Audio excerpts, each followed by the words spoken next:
സകൃതകൃതാവായ നാട്ടുകാരെ ശ്രദ്ധിക്കുക, കലാപരിപാടികൾ തുടങ്ങാൻ ആരംഭിക്കാൻ. ഈ രാഹുലിന്റെ കല്യാണക്കാര്യം ആലോചിക്കുമ്പോ രാഹുൽ പരസ്യമായി ആദ്യമായി പ്രപ്പോസ് ചെയ്ത ഒരാളുടെ അടുത്താണ്. അതറിയില്ല നിങ്ങക്ക്? ആ കഥയുണ്ടോ? ചിന്താ ജെറോമിനെയാണ് ആദ്യമായി രാഹുൽ പരസ്യമായി പ്രപ്പോസ് ചെയ്തത്. ആദ്യമായി പ്രപ്പോസ് ചെയ്ത രാഹുൽ അല്ല, എന്നെ പ്രപ്പോസ് ചെയ്ത പലല്ലോ. സ്വാഭാവികം.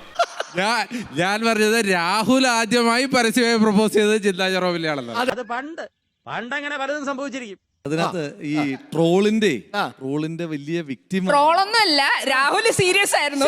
ശരിക്കും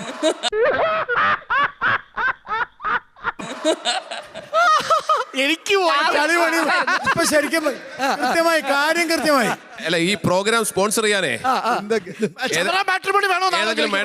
ഈ ഓണം ചാവറ മാട്രിമണിക്കൊപ്പം ചാവറ മാട്രിമണിയിൽ ഉടൻ തന്നെ രജിസ്റ്റർ ചെയ്യൂ. രാഹുലേ, അതന്ന് ചിന്തയെടുത്ത് പ്രപ്പോസ് ചെയ്യാനുള്ള സാഹചര്യം ചിന്ത ശരിക്കും ഇഷ്ടമായിരുന്നു ആ സമയത്ത്? അതിനകത്ത് ഇഷ്ടല്ലേ? ഇഷ്ടമാണ്. ചിന്ത ആർക്കും ഇഷ്ടമല്ലാത്ത. നിനക്ക് ഇപ്പോഴും നല്ല വിഷമമുണ്ടല്ലേ? 2016 തോന്നുന്നു. 17 ചിന്ത ഓർത്ത് വെച്ചേക്കാം.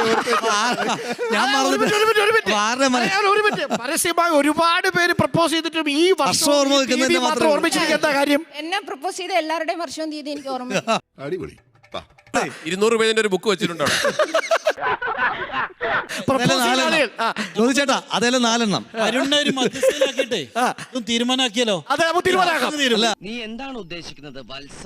ഞങ്ങളുടെ രണ്ടുപേരുടെയും ആശയധാരകളും പ്രത്യയശാസ്ത്രധാരകളും വ്യത്യസ്തമാണ്. 100% ഞാൻ യോജിക്കുന്നു. ഒരു ചാനൽ പ്രോഗ്രാമിന്റെ ഭാഗമായിട്ടാണെങ്കിലും പ്രത്യയശാസ്ത്രപരമായ ഒരു നോ കേൾക്കുന്ന ആദ്യമായിട്ടാണ്.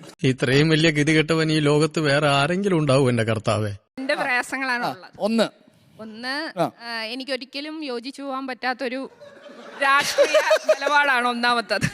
അതിവിടെ എല്ലാവർക്കും അറിയാവുന്ന കാര്യമില്ലേ, പ്രത്യേകിച്ച് വാർത്തയൊന്നുമല്ല. രണ്ടാമത്തത് രാഹുൽ ഗാന്ധിയുടെ കഴിയുന്നവരെ വെയിറ്റ് ചെയ്യാൻ പറ്റൂല. ചേട്ടാ അപമാനിച്ചേ ഞാൻ പോയിക്കോട്ടെ. ഞാൻ വരട്ടെ. എങ്ങോട്ട്? അല്ല, ഞാൻ പോട്ടെ.